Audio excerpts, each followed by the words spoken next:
enregistrement, donc je vais le faire tout de suite. Voilà. Bon, tant pis, il n'y aura pas le rappel dans le replay, c'est dommage, c'est le métier qui rentre. Voilà. Donc, du coup, première chose, alors, est-ce que vous voyez mon curseur? Non. Ah, petit oubli dans... J'ai pas configuré ce cher... normalement, voilà. Ah, bon. Donc j'ai jamais... Ouais, Data, t'as jamais compris à quoi ça servait. Bon, ben on va le voir ensemble, ne t'inquiète pas.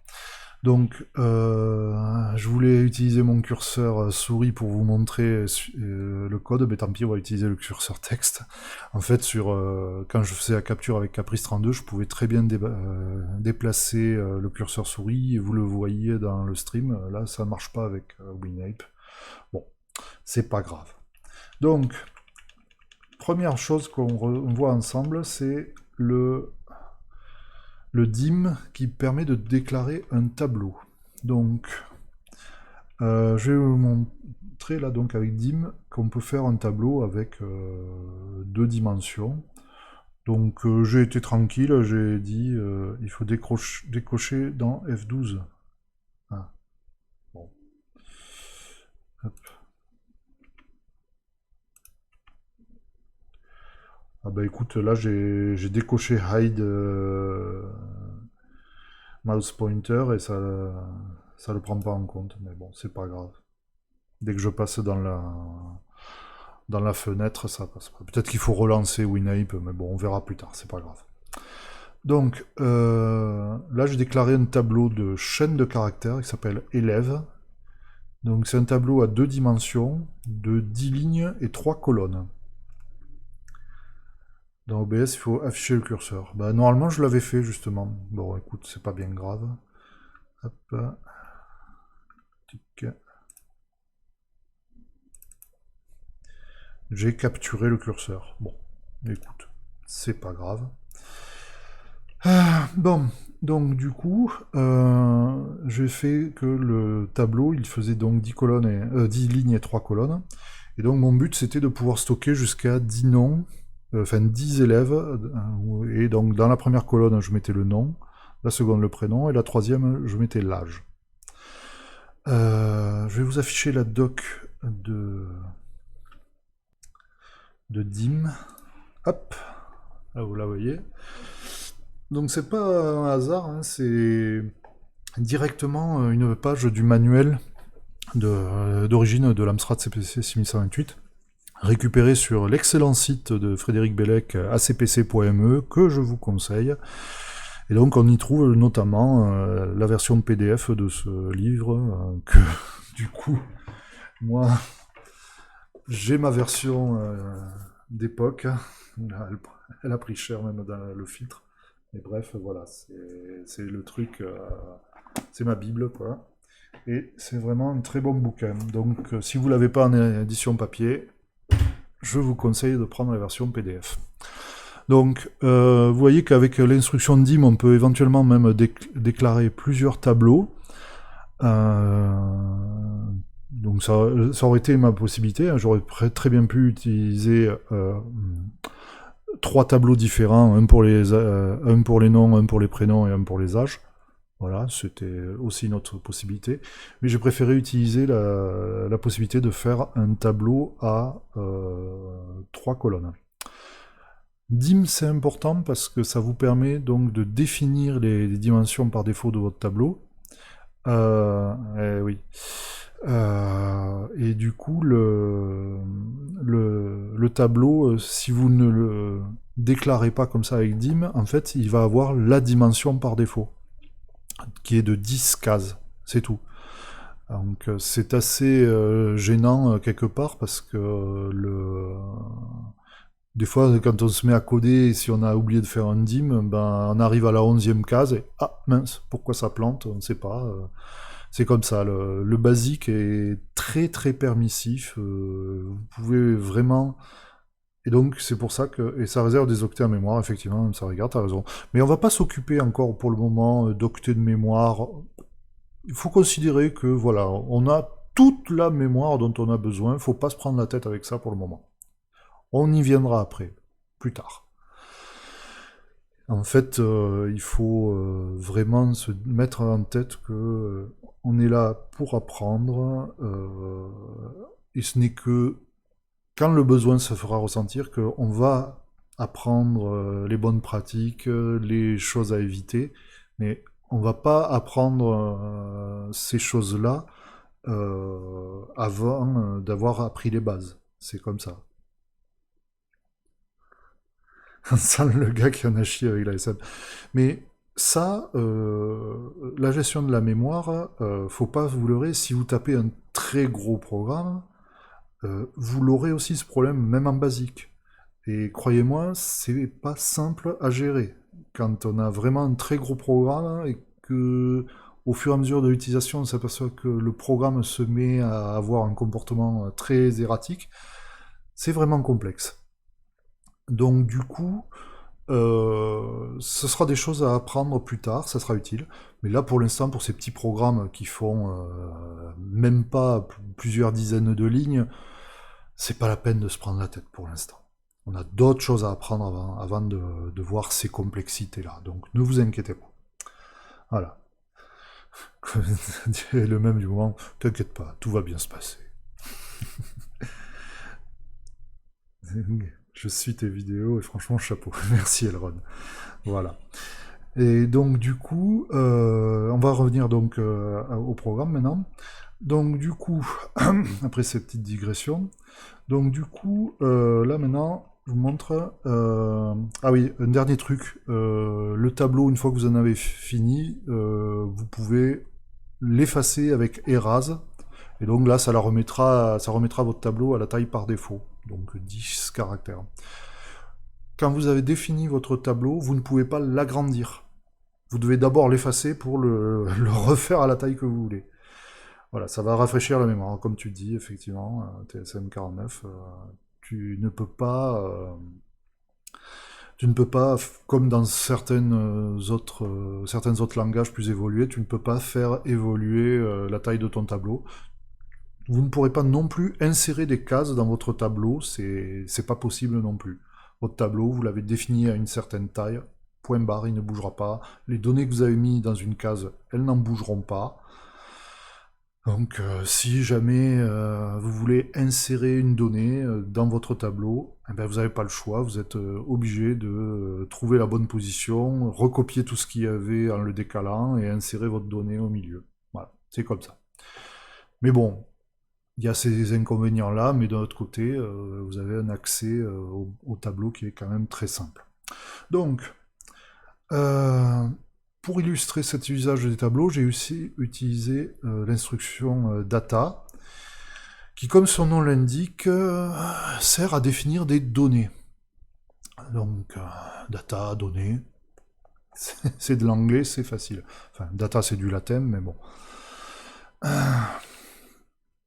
Et du coup, mon idée, en fait, c'était donc, via la ligne restore 100, qui ici était facultative, mais bon, j'ai préféré l'indiquer pour que vous appreniez à vous en servir, j'ai dit, à la ligne 100, il y a des données.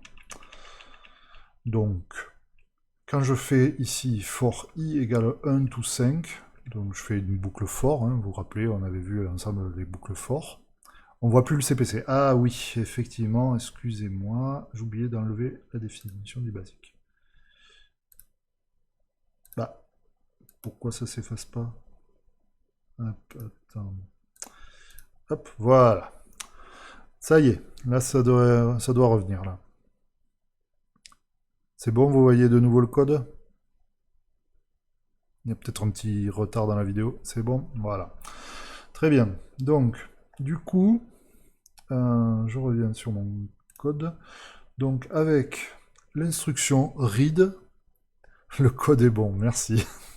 Avec l'instruction read, je dis que je vais lire la prochaine donnée qui se trouve à l'endroit indiqué par la ligne restore. Si je n'avais pas mis la ligne restore, il serait allé chercher le premier data qu'il trouvait dans le code source après l'instruction read. Donc vous voyez là, c'était pas forcément utile de mettre un restore 100, mais au moins ça permet d'apprendre à quoi elle sert. Donc du coup, premier read, il va chercher le nom.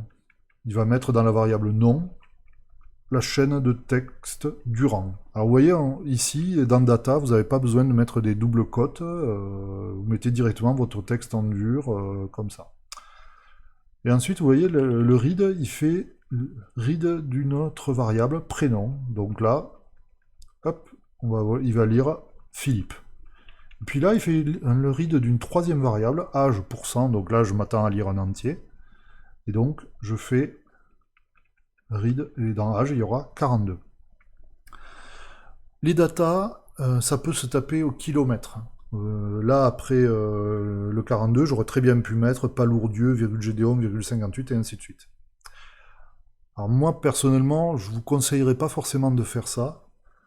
On est obligé de donner un nom au tableau. Oui, on est obligé de donner un nom au tableau, c'est comme ça.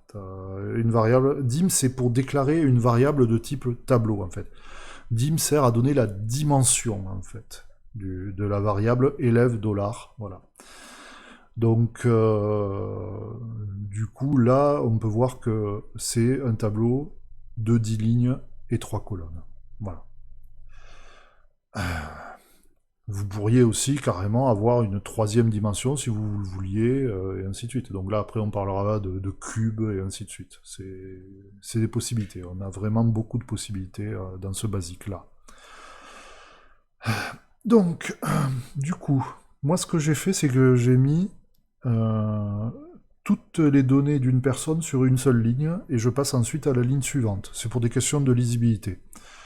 Donc vous voyez là, ensuite, dans mon code, une fois que j'ai fait mes 3 premiers reads, je fais élève de i, donc là qui va valoir 1, virgule, colonne 0, ça reçoit le nom.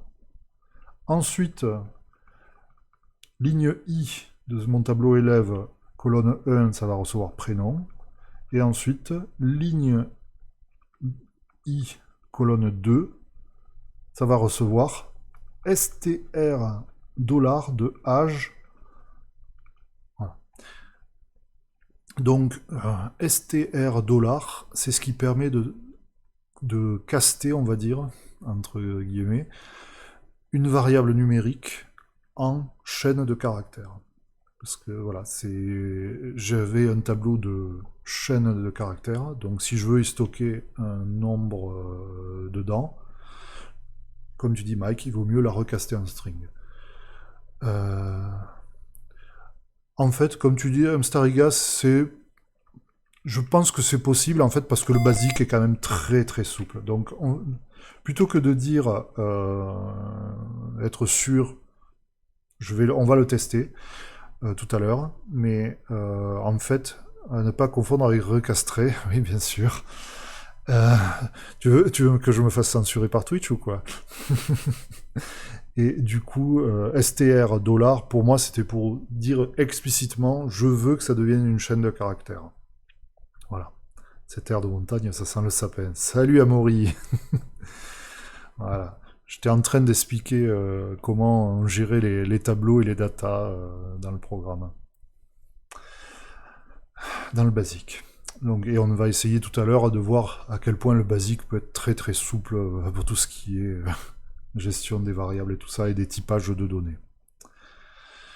Alors, du coup, après je fais un next, et avec le next, ben, je reboucle sur le read et je relis la ligne suivante. Et donc là, on tombe ensuite sur Palourdieu Gédéon qui a 58 ans, et ainsi de suite. Purée, un mystère en moins dans les trucs que j'ai pu taper à l'époque. Oui, effectivement, dans les listings des magazines, on avait très souvent des très longs programmes avec beaucoup de data dedans. Et souvent, les data, ben, c'était des... Ça fait classe dans un programme, oui. C'est comme ça, c'est ce qu'on appelle l'autodocumentation en disquet. Ouais, donc je disais, les datas, comme ça, qu'on voyait souvent dans le code, c'était des chiffres, des lettres, c'était ce qu'on appelle de l'hexadécimal. L'hexadécimal, c'est une autre façon de noter les nombres que les nombres décimaux. Donc on compte de 0 à 9, et puis au-delà de 9, eh ben, on passe pas à 10, on passe à A, puis à B, puis à C, puis D, E, F. Et une fois qu'on arrive à F, on passe à 1, 0, et ainsi de suite. Donc c'est ce qu'on appelle l'hexadécimal, et donc ça permet, par exemple, sur 2 caractères, de noter 256, ça fait FF. Voilà. Donc du coup, ces codes hexadécimaux, en fait, c'était ce qu'on appelle du code machine, en fait. Et donc, grosso modo, ça vous permettait d'avoir un programme qui avait été fait en assembleur, mais vous le tapiez comme ça en code machine sur du basique. Voilà. Et puis quand tu loupais quelques valeurs, oui, effectivement, si tu te trompes dans un code machine, ben, c'est mort. Alors qu'en basique, ben, justement, tu te trompes d'un caractère. Dans le pire des cas, tu auras une syntaxe error sur la ligne où tu t'es trompé quand tu exécuteras ton code. Et puis sinon, bah, ton code risque de s'exécuter et fonctionner quand même relativement bien. Mais par contre, c'est lent, hein. Comme tu dis, Mike, c'est lent, hein. Mais à la base, le basique n'a jamais été fait pour être un langage performant, c'est comme ça. Il est interprété. Alors, je m'aperçois que la dernière fois, j'ai pas vraiment insisté sur la différence entre ce que ça voulait dire interpréter et ce que ça veut dire compiler. Alors, on en discutera après. Je vois, oui, effectivement, quand tu dis à Amaury, il y avait aussi l'octet de vérification à la fin de la ligne. Effectivement, ça c'était une bonne pratique. C'est bon pour se rappeler de ces codes, de ces cours de maths. C'était soit un modulo de toute la somme des octets. Et donc, modulo un certain chiffre, ça devait donner le chiffre de contrôle à la fin. Soit c'était parfois un polynôme de x degrés. Donc là, ça devenait un peu plus compliqué. Mais ça permettait d'identifier beaucoup plus facilement l'erreur. Alors sinon, GRS, tu poses une question. À quoi sert d'utiliser les variables nom, prénom et âge alors que ensuite tu les prints élève XY?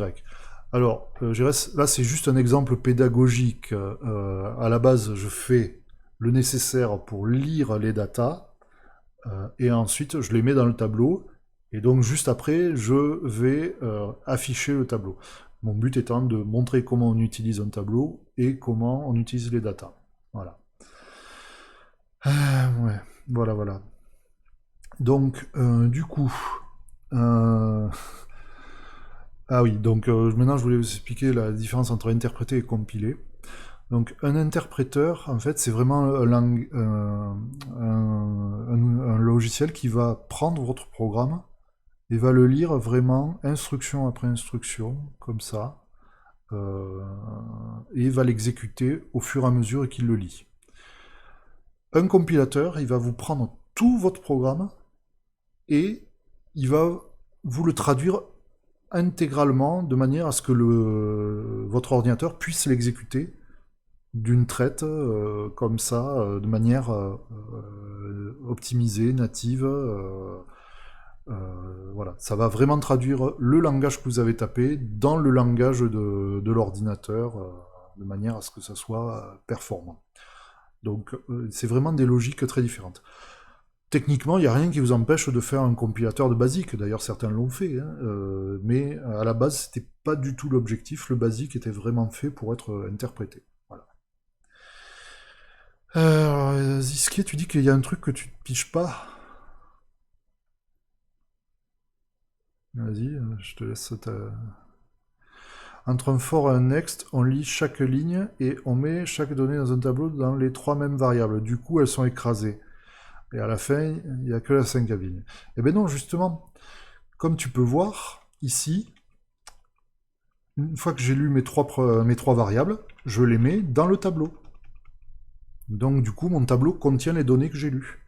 Et donc je peux réutiliser les mêmes variables, parce que, en fait, dans le tableau, j'ai mis vraiment le contenu. Donc voilà. Les datas, c'est pas le tableau. Et surtout, quand je dis dans cette variable, je mets telle autre variable, ben, même si c'est une chaîne de caractères, ben, votre seconde variable, elle va contenir une copie de la variable. Voilà. Le tableau, c'est dim, comme tu dis, effectivement, Amaury, dim, ça sert à dimensionner un tableau. Voilà. Donc, du coup, là, j'ai vraiment copié toutes les données du data, ici, de ma première ligne de data, dans la première ligne du tableau. Voilà. Et donc, ensuite, une fois que j'ai terminé mon for next, eh ben, dans la ligne 80, tout ce que je fais, c'est reparcourir le tableau et je fais afficher pour chaque élève le nom, le prénom et l'âge. Et là, j'ai utilisé upper qui va vous mettre le nom en majuscule. Ah, je pensais que dim et les data avaient un lien direct, mais non, en fait, voilà. C'était parce que j'ai voulu faire un programme qui illustrait les deux ensemble. Effectivement, j'aurais très bien pu faire un dim, un programme avec un dim et taper une à une toutes les données en dur. Ça aurait été peut-être plus pédagogique, mais après, le problème, c'est l'utilité, elle aurait peut-être pas sauté aux yeux. Là, le fait de faire des datas, ça permet vraiment de très simplement, là, si on me dit, tiens, Eric, il faut rajouter un élève, ben voilà, je fais, hop, hop, hop, hop, hop, 150, data, Zisquier, virgule, Amstariga, virgule, 39, non, 42, je sais plus. Et voilà, je suis dans un programme basique, et oui. Ok, donc comme tu es rentré dans le programme basique, on va tester le truc que tu disais. On va essayer de voir si str dollar était nécessaire ou pas. J'en suis pas certain. Voilà.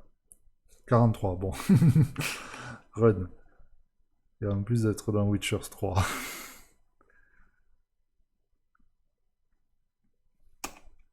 Ah, vous voyez, si je fais edit 70, vous voyez, il fallait faire str dollar. On n'a pas la possibilité de mettre un entier directement dans un tableau de chaîne. Hop. Voilà. Mon premier scrolling, même I'm on TV. Ouais, mais ça c'était, ouais, effectivement, il n'y a pas longtemps. C'est Squire. Alors, donc vous voyez, nom de Durand, prénom. Ah, j'aurais dû mettre Amaury. Voilà. Donc, nom, vous voyez que le nom est affiché en majuscule. Ensuite, pour le prénom, on voit Philippe, âge 42, et ainsi de suite. Alors, par contre, edit 80, désolé, on a oublié Zisquier parce que je me suis arrêté à 6. Je fais run. Et voilà. Ah. Décidément.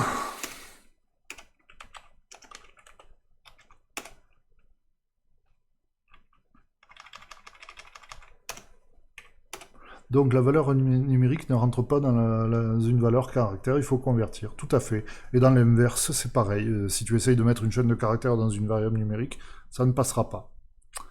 Voilà, il y a des limites. Après, il y a malgré tout beaucoup de souplesse dans le basique pour gérer ça, donc il n'y a pas vraiment de souci. Et voilà, Ziski Amstariga 42, même si c'est 43 en fait. Voilà. Donc,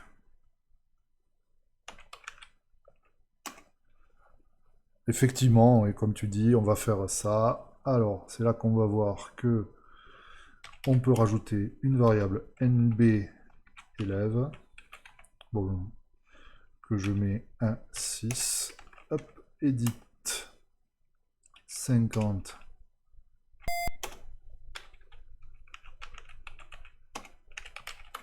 « 80.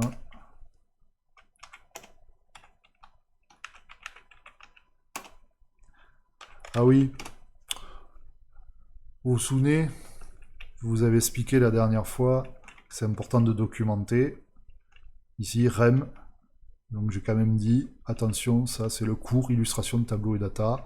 Et là, j'ai rajouté un commentaire, nom, prénom, âge, pour donner le détail. Voilà.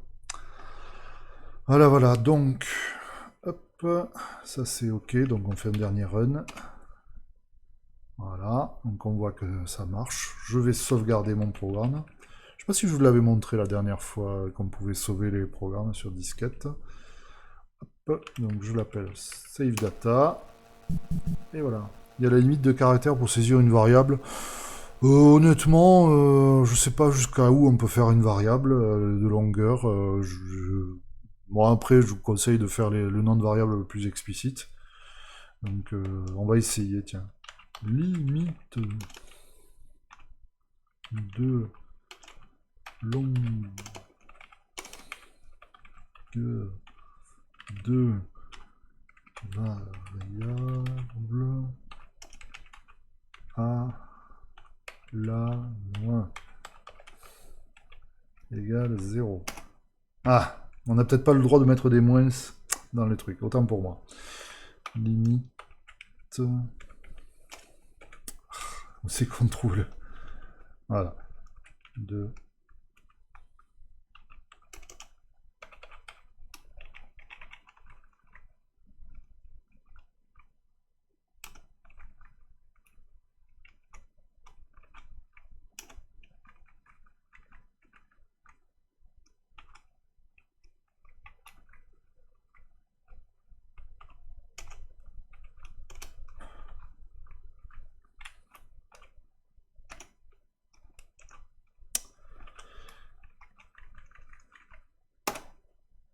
Ah, bon, on n'a pas le droit au souligner non plus, autant pour moi. Moi, j'utilise la camel case. Oui, t'as raison. Alors, en basique, vous n'avez pas la possibilité de faire de camel case, en fait, hein. Ça ne marchera pas comme ça. De.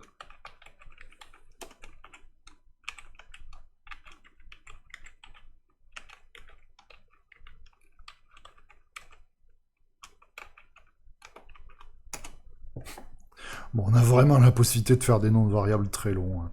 Après, toi qui parlais de mémoire, tes noms de variables, ils vont être stockés en mémoire, hein. Donc, à un moment donné, ça va quand même prendre de la place. Donc, si jamais plus tard tu as des soucis, ben, tu devras réduire tes noms de variables. Mais on n'en est pas là pour l'instant. Donc on fait du code clair, si possible. Parce que bon, on n'est pas là non plus pour écrire du code incompréhensible. Donc maintenant on va passer à une deuxième partie du cours. On va étudier donc un petit peu comment on fait déjà pour positionner du bout de code dans des bouts de texte dans l'écran. Parce que bon, même si on travaillait à l'origine en basique sur des imprimantes, pouvoir profiter de son écran et dire bon bah tiens je veux positionner mon texte à tel endroit, c'est quand même pratique. Et on va aussi coder notre premier jeu ensemble. Bon, il ne faut pas de moins, c'est considéré comme une soustraction. T'as raison, TSM, c'est exactement ça. J'aurais dû m'en rappeler. Bon, c'est comme ça, il y a des contraintes syntaxiques, on peut pas toujours faire. Effectivement, Elron, on va voir le locate ensemble. Donc, je ne vous fais pas plus attendre que cela. Hop, voici le second programme qu'on va voir ensemble. Donc, un petit programme tout bête. Qu'est-ce que j'ai pu utiliser? Bah oui, ça, allocate, c'est la base. Donc, dans ce programme, on commence donc toujours par le commentaire. Et ici, je commence par un mode 1. Et donc, on va faire un programme de jeu, c'est le fameux jeu du devine un nombre entre 0 et 100. Waouh, super jeu! Bon, il faut bien commencer par quelque chose. Donc, du coup, on va essayer de deviner un nombre aléatoire. Donc c'est ce qu'on appelle du pseudo-aléatoire, hein. En informatique, il n'y a pas de véritable aléatoire, il n'y a que du pseudo-aléatoire. Donc on initialise le programme Le juste prix, ouais. Voilà. Et donc, on initialise le tirage pseudo-aléatoire avec randomize. Et pour éviter que ça soit un randomize avec un nombre en dur, on va mettre time. Et comme ça va utiliser euh, on va utiliser l'horloge interne du CPC pour savoir à quoi on va initialiser les nombres aléatoires. Donc c'est une petite sauce interne du CPC qui permet de savoir comment on peut faire pour avoir un nombre aléatoire. Donc en fait, la fonction pour avoir un nombre aléatoire, c'est la fonction RND, pour random. Et donc vous allez voir qu'en fait, je vais vous montrer directement, c'est là que c'est super pratique le basique. Si vous voulez savoir comment fonctionne une instruction, vous pouvez directement la taper comme ça. Dans beaucoup d'autres technologies modernes, si vous voulez tester quelque chose, ben, souvent vous êtes obligé de taper un bon gros programme pour pouvoir tester qu'un petit truc. Là, en basique, voilà. Donc print_rnd, tiens, ça m'a affiché ce nombre-là. Puis si je refais print_rnd, oh bah tiens, ça m'affiche ça. Je refais print_rnd, encore un nombre. En fait, RND vous donne un nombre entre 0 et 1 aléatoire, enfin pseudo-aléatoire. Et donc, ce qui se passe, c'est que c'est vraiment une suite de nombres. Et voilà, on se place quelque part dans cette suite de nombres et on va prendre voilà, un nombre, et puis ensuite on va en prendre un autre, et ainsi de suite. Voilà. Bon, il y a toute une théorie là-dessus. Si ça vous intéresse, vous pourrez l'étudier. Vous verrez, c'est pas hyper compliqué non plus. Donc, ensuite, moi, ce que je fais, voilà, c'est je prends un nombre aléatoire que je multiplie par 100 et je dis que c'est un entier. Donc, je le caste en int. Voilà.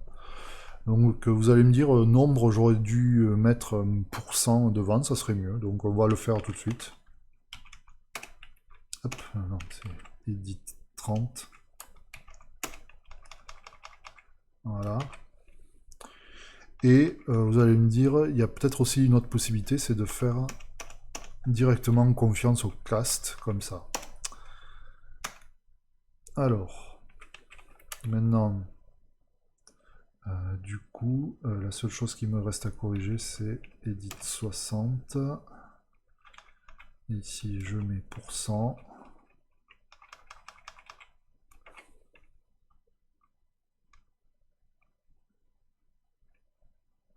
Voilà. Donc, je refais mon list. Donc, une fois que j'ai fait un locate 5,5, tiens, je me demandais.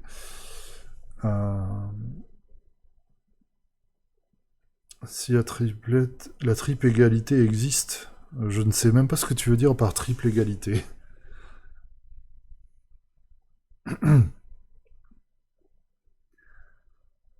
Non, il n'y a même pas de double égalité en fait dans le basique. En fait, égalité et affectation, c'est le même symbole en basique, c'est égal. Vous tapez if quelque chose égale à quelque chose, c'est une égalité. Et si vous faites si vous faites autre chose qu'un if, si vous mettez une variable égale à quelque chose, ben là ça veut tout simplement dire que c'est une affectation. Donc c'est un concept relativement simple. Ça a ses limites, hein. On peut le voir dans d'autres langages, effectivement. Bon, ben, on est obligé de faire des choix différents.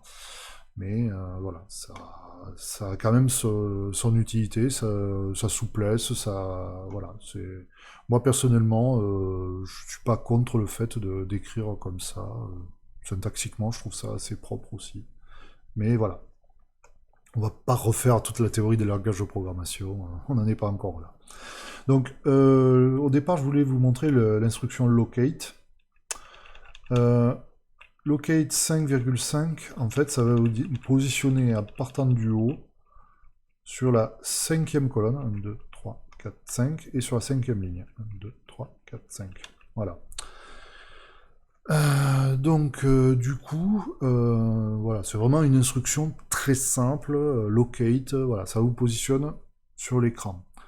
Et il faut savoir que en Amstrad, vous avez trois modes graphiques. Le mode 0 qui vous permet d'afficher 20 colonnes et 25 lignes.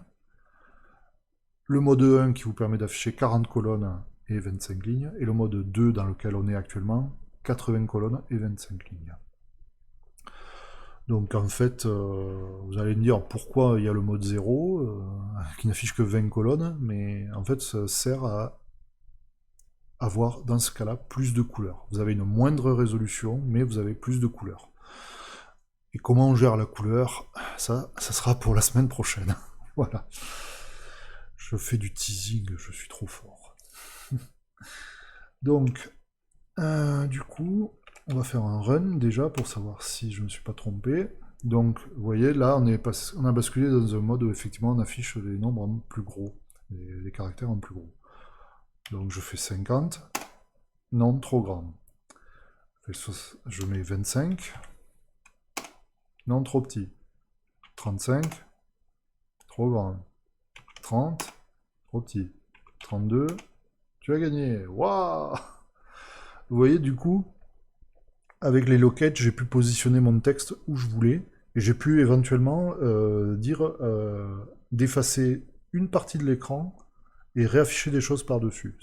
Ça vous permet de vraiment avoir un semblant déjà de présentation, c'est quand même très utile.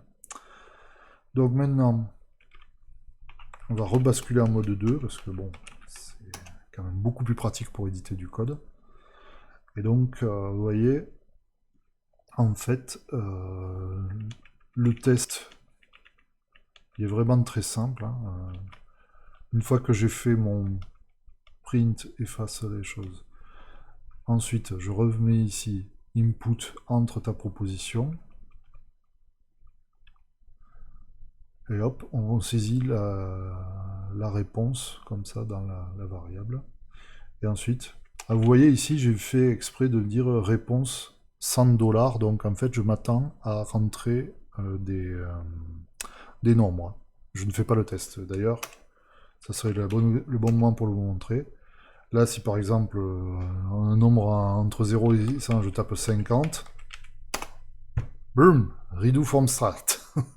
Il n'est pas du tout content. Je me rappelais plus que ça faisait cette erreur-là, en fait. Mais bon, du coup, je vais mettre 50. Non, trop petit. Vous voyez, ça a mis un peu le bazar. Mais je me rappelais pas que Input était capable de faire ça. Input est vraiment une instruction assez puissante quand même. Hein. On sent qu'il y avait des volontés là derrière d'automatiser un certain nombre de choses. Et on aura l'occasion de voir tout à l'heure enfin, dans quelques instants que Input, le fameux redo from start. Ouais, voilà. Ben, tu vois, je l'avais complètement oublié parce que bon, vous avouerez que les inputs en mode texte, c'est pas quelque chose que j'ai beaucoup utilisé une fois passé les premiers apprentissages. Mais bon, faut toujours commencer par quelque chose. C'est le grand copain du type mismatch. Ça, le type mismatch, par contre, ça m'est beaucoup plus souvent arrivé. Et on met un point virgule à la fin, ça fait quoi? Alors, le point virgule. Tu vas voir. Hop, c'est là que tu vois, si je fais print toto, print titi,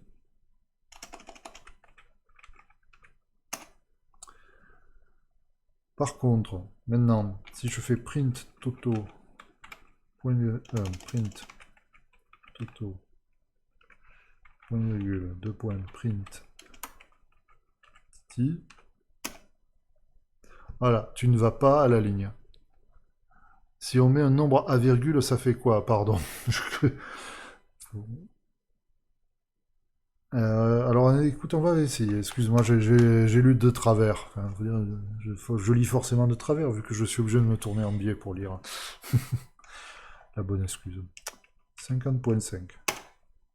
Ah, ben, tu vois, ça, effectivement, comme tu dis, Ziske, ça le caste, donc ça va l'arrondir. Donc on sait que c'est trop grand. Et donc maintenant, je mets 25.3. Trop petit. 40. Trop petit. 45. Trop petit. 48. Trop grand. 47. Ouais, j'ai gagné. Je tape le prog sur mon CPC, j'avais oublié que si pas de reset, ben il garde l'ancien programme, du coup boum ça merde. Ah, effectivement oui. Alors du coup il y a sur Facebook il y a Antoine Rutten qui s'était amusé à me recoder le programme que j'avais donné et de le donner en commentaire à Facebook.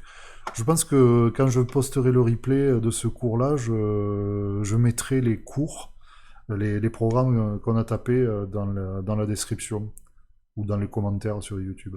Voilà. Mais donc, comme tu as vu, effectivement, ATSM 49, il arrondit.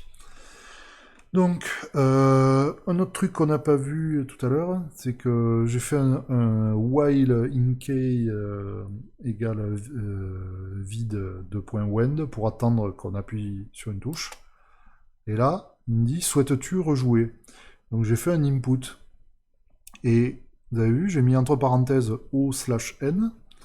J'ai fait un input et là c'est bizarre, il demande pas de point virgule, il demande pas il met pas de point d'interrogation, c'est assez bizarre. Donc, du coup, je vais dire non, et voilà, et là j'ai terminé. Donc,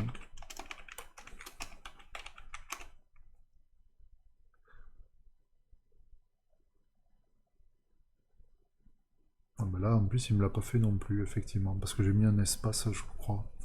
Bref, bon, input a des subtilités. Bon, après, input, voilà, ça sert vraiment pour les premiers programmes qu'on fait en mode texte. Très vite, après, vous verrez qu'on n'aura pas vraiment besoin de trop s'apesantir dessus. Euh, voilà, c'est pas non plus la chose la plus utile qui soit. Ça sert vraiment pour les débuts, quoi. Voilà. Euh, Donc là, du coup, on a vu le locate, on a vu truc. On va essayer de l'étoffer un petit peu ce programme, là, parce qu'il nous reste encore un petit peu de temps. On va se rajouter un compteur pour savoir combien de temps combien de coups on a fait pour deviner. Donc, hop, on va dire, vu qu'on fait go to 10, donc on va faire 15 coups égale 0. Coût pour cent égale 0. Ensuite, on va dire que en 65, je mets coût égale coût plus 1. Voilà. Et donc je fais edit 60.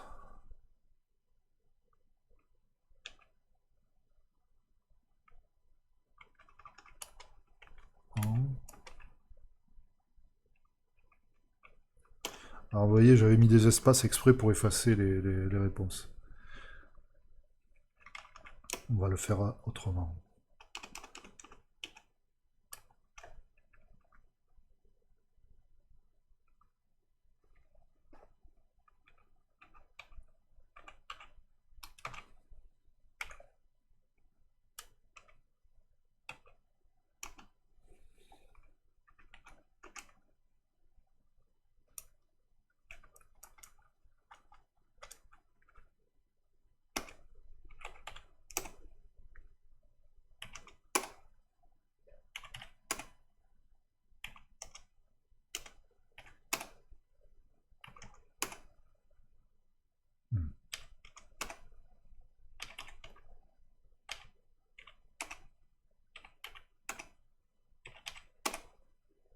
En 8. Ah. J'ai oublié de taper coup. Trop pratique et ce pourcent après variable. Voilà, bon. Moi je trouve pas que le pourcent soit si pratique que ça, mais au moins effectivement ça permet de voilà d'être vraiment explicite pour dire ça c'est une variable entière. Le dollar on dit que ça c'est une variable de type chaîne. Voilà, c'est assez clair, mais bon. Hop, on va corriger ça. Il y a aussi un autre truc. On peut par exemple utiliser une instruction qui s'appelle defint et dire, bon ben, ma variable, coût, c'est une variable entière. Et là, pour le coup, justement, on n'aura plus besoin de mettre % après, la variable sera automatiquement considérée comme une variable entière. Oui, effectivement aussi, oui, il y a cette utilité-là aussi. Defint permet aussi de faire, par exemple, defint A to Z. Et là, ça veut dire que toutes les variables qui commencent par une lettre, bon, autrement dit quasiment toutes les variables, quoi, vont pouvoir être considérées comme un entier. Ça, franchement, je vous le conseille pas, hein, personnellement. Je trouve pas ça vraiment très pratique. Et il y a aussi l'équivalent defstr, pour dire bah, toutes les variables sont de type chaîne de caractères. Moi, pareil, defint, defstr, c'est pas forcément des choses que je vous conseille d'utiliser. Bon, je vous les donne parce que voilà, si jamais vous les trouvez dans des codes sources, vous saurez ce que ça veut dire. Mais voilà, c'est pas forcément quelque chose qui sert beaucoup. Franchement, il faut savoir que le BASIC, comme je l'ai dit, en 84, il avait déjà 20 ans d'existence. Donc parfois, l'Amstrad CPC, on lui demandait d'être capable de comprendre des programmes qui avaient été faits sur d'autres ordinateurs. De la même façon que je vous ai dit que ben ça servait à commenter, ben, l'instruction rem sert aussi à commenter. Mais ça, c'est pareil, c'est de l'historique pour d'autres basiques. Il y avait aussi, quand je vous ai dit, bon, ben, pour faire une variable pour affecter sa valeur, eh ben, on mettait directement le nom de la variable égale la valeur. Ben, en basique, on peut aussi faire let a égale 0. Ça marche. Voilà, le let. Mais le let, c'est un héritage des autres basiques, parce que voilà, les autres basiques avaient besoin de, pour déclarer ou affecter une variable, de mettre le let devant. Bon, bah, en Amstrad basique, il n'y en a pas besoin. C'est comme ça. Donc, du coup, XOR, non, XOR, on va éviter. Pour l'instant, d'en parler, c'est pas. Voilà, on verra pour les nombres binaires, la logique booléenne, tout ça, on verra un peu plus tard. Donc là, on va faire un petit truc, edit 60.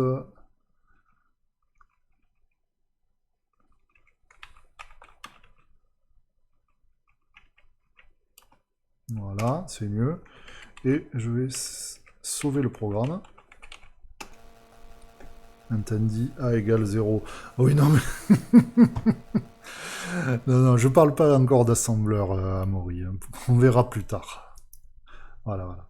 Comme je disais tout à l'heure, le basique, c'est un vélo, et on pourra adjoindre un moteur électrique au vélo plus tard, un petit peu en mettant un, un petit bout d'assembleur, un petit bout de code machine déjà compilé pour l'appeler. Voilà. Juste pour mettre un peu l'eau à la bouche pour la prochaine fois, j'ai essayé un petit truc rapide. Scroll. Donc là, vous voyez, je fais défiler des choses comme ça venant du haut. À bientôt, Mike, à la prochaine fois. Donc, mon idée, c'est de faire un jeu où en fait, on aura en bas un vaisseau, une petite fusée. Et on fera descendre du haut des petites étoiles. Et donc, il faudra slalomer entre les étoiles pour. Voilà. Et les étoiles, elles tomberont du ciel comme ça. Il faudra les éviter. Voilà. Donc c'est vraiment un petit jeu basique, tout simple. Voilà, ça sera un nouveau jeu qu'on codera ensemble. Donc vous apprendrez à intercepter les touches du clavier, voire même le joystick, tant qu'à faire. Et puis voilà. Voilà, voilà. Donc c'est à peu près tout. Voilà, oui, il manque un frame, effectivement. On verra ça plus tard. Ouais. Effectivement, comme tu dis aussi, TSM, on pourra aussi utiliser des RSX plus tard. Alors vous verrez que les RSX, c'est des choses sympas et en fait, on en a tous tapé une pour lancer des programmes. Des fois, c'était UCPM, ça c'est une RSX. Euh, Et en fait, les RSX, c'est juste des commodités pour interfacer un programme avec du BASIC, mais en fait, un programme assembleur, on peut aussi... je vais bon en BASIC. On peut aussi appeler... je vais être bon en BASIC. On peut aussi appeler des programmes en BASIC, en assembleur, via le BASIC, avec l'instruction call. Donc voilà, ça c'est le truc qu'on verra plus tard, quand on sera un peu plus avancé en BASIC. Voilà, voilà. Donc je vais arrêter l'enregistrement là. Pour le cours, c'est bon. On a